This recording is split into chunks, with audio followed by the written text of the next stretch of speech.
What is Cutler Bay? You'll describe it one way. Resilient roots, a thriving future. You think about how Cutler Bay started many, many years ago in the late 50s as a town supporting a Air Force base, and now it's one of the most vibrant, livable, enjoyable communities all in South Florida to live in. I've seen the growth of Cutler Bay as opposed to other towns. When we deal with developers, one of the things we actually kind of push a little for is them to set aside a certain amount of housing for seniors, veterans, first responders. We're looking for certain occupations that have a hard time getting money available to buy homes and housing. Here we're looking at controlled growth. We want to make sure that we try and keep that small town feeling, even though we have to expand. Southland Mall is in the middle of $1.5 billion redevelopment. And it's going to be a regional impact, not just for Cutler Bay. I've often talked about how we have to change the dynamics in South Florida and how we have to bring the jobs down to us. This is the first real big catalyst which is going to create that type of excitement, that spark to make that fire grow stronger and stronger and makes this area one of the best areas to not only live, but also where you can work.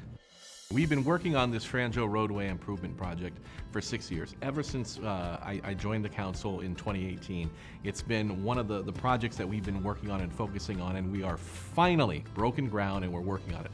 I'm sure you can see some of the detours and some of the things that are a little annoying, but it's par for the course. We need to do that so that we can fix this roadway up. And I guarantee you, as soon as the Franjo roadway project is done, you will be night and day. You'll have turn lanes where we've never had turn lanes before. We'll have roundabouts. We'll have a small park. We'll have updated bus pullout bays and bus stops. We'll have new landscaping, new lighting. Everything will be much more pedestrian friendly, family friendly, and it's going to be gorgeous. One of the mainstays of Cutler Bay has been our pool. That has also been very deep in our roots here. In fact, I swam there when I was a young kid. But because that pool has been so important to the fabric of Cutler Bay, we are building a brand new pool as part of our legacy park so we can ensure that that tradition of enjoying such great pool activities will continue in Cutler Bay for years to come. I'm really excited about a new software program that the town is currently in the final bidding stages for. It's going to be paid for by the American Rescue Plan funds. The software program will allow people to do business with the town through this program rather than having to come to Town Hall, which will be much easier for the residents. You can submit building plans online, you can rent park facilities online, and it actually brings us current with technology.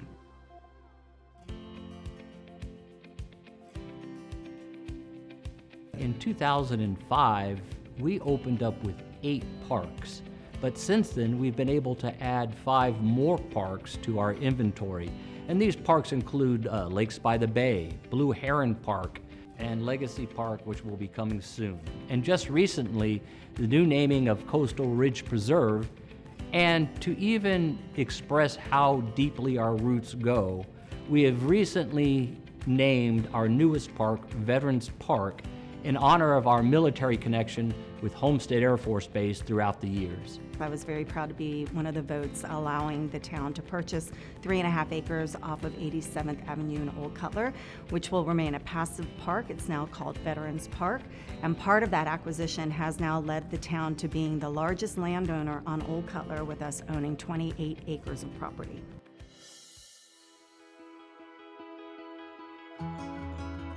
Since we've incorporated in 2005, we've received close to $60 million in grants from various agencies from the state of Florida, the federal government, Miami-Dade County, and this $60 million we have used to improve our infrastructure, stormwater retention, improving our streets, improving our sidewalks, improving our parks by adding lighting. All of the changes that we're seeing around this town, especially as it pertains to roadways, sidewalks, parks, all these improvements that people are going to feel.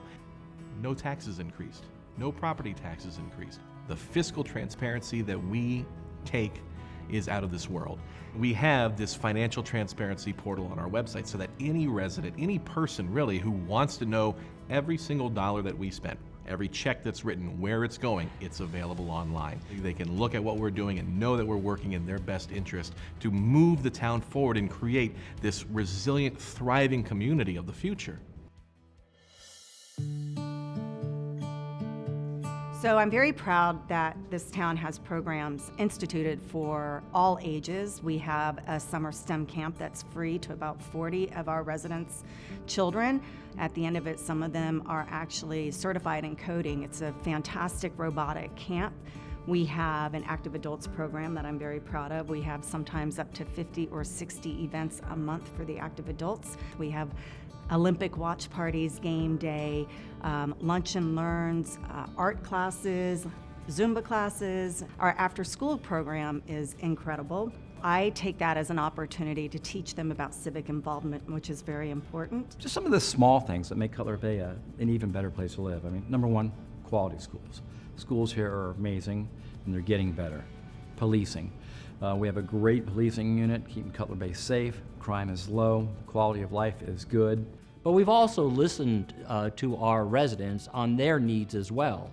And as you may be aware, recently we opened up 6 brand new pickleball courts that are now happily being used by all of our residents. We also have a golf cart parade, Halloween, Christmas. This thing continues to grow and grow and grow. I think the last one had over 300 carts, which is amazing. We just had the Hispanic Heritage event that we had at the park, which was probably double the attendance from last year. And we're hoping next year, double again. Franjo Road is an example, a perfect example of getting information from the residents, community input, and transforming that into success. So we had our Complete Streets Master Plan in 2017. It was workshopped, it was brought to the community, lots and lots of input as far as where the residents wanted to see improvement, how we can improve how we move around this town. We're also working on Marlin Road, and moving forward, we're gonna have multiple other projects that we're gonna be trying to tackle so that the overall experience within the town is completely transformed just by listening to the input of our residents. The exciting part is many of you have been very much involved so far. You're coming to a lot of our sessions that we have, all of our town events, but there's other ways you can really stay in touch. Now we know you have Nextdoor and Facebook and all those other things, and quite honestly, sometimes there's a lot of misinformation, but if you really want to get the straight information, the easiest way is to come straight to the source, right? The town has our own Facebook page, we have an Instagram account, we have a Twitter X account, we do new YouTube videos that keep you informed, we have a newsletter, we try to get things out through the community newspaper. It's real simple. If you want to stay in touch with us, all you got to do is go on our town website, register, and we'll make sure you're involved with everything. We're going to continue to work on our future together, because we know where we're going to go. It's going to be a great place. We're going to go together.